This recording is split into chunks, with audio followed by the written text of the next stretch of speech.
parallel exists between those gallant and heroic men in that mission fortress and those of you, the teachers of Texas. Through all of these years, our teachers have rendered loyal services to our educational system and to its continuing improvement, just as the defenders of the Alamo were devoted to an ideal. Often you've had to sacrifice decent salaries for the education of all of our children, just as those in the Alamo gave their lives for freedom.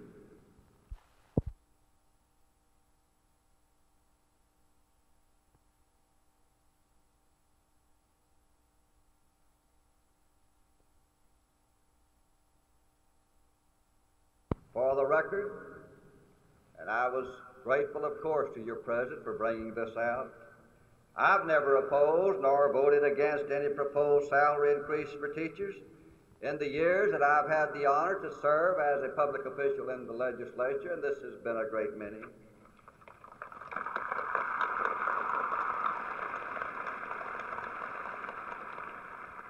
Certainly I am proud to stand before you and point to my record in education, just as I am proud, tremendously proud of the work that was done by the 61st legislature. Nor do I, as your governor, have any intention of ever deserting the cause of teachers, which is also the cause for better education for all Texans.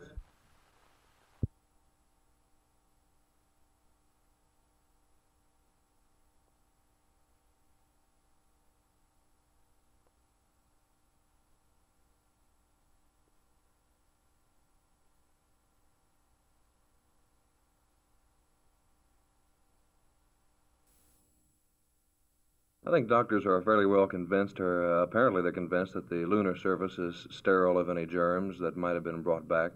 What about other space voyages? What would be, for instance, a reasonable time of isolation from a trip back from Mars? Well, the time of isolation or quarantine is sort of a figure one that takes from trading off what's most common on Earth, because we don't know anything about any other planet. As you know, there are diseases that have incubation periods in the order of years, and some very few days. Now, we selected 21 days for Apollo 11 because it looked like a pretty good number. Most of the infectious diseases we know have an incubation period within that time.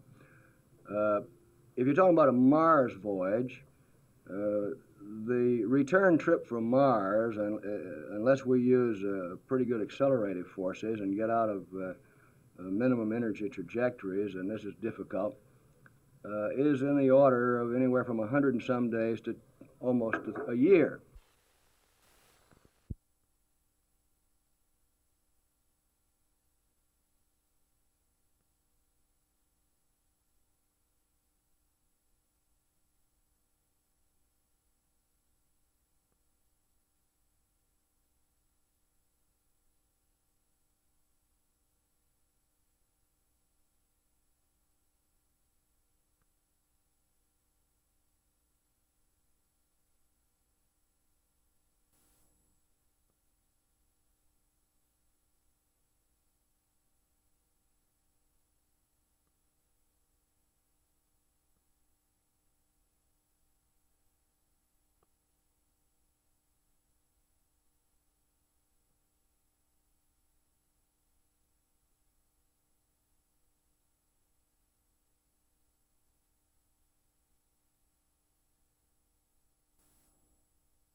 I don't think that the press is always fair in its reports or is always critical enough. I think that the press, the reporters quite often become sympathetic to and dependent on their sources, and they don't want to say things that will upset their sources. And so I'm not satisfied with the job that the press is doing. What's your solution? The solution in a free country has got to be an individual one. I would hope that the reporters and the editors who edit their material and the publishers who publish them would recognize that they have an obligation in this country to help keep democracy working.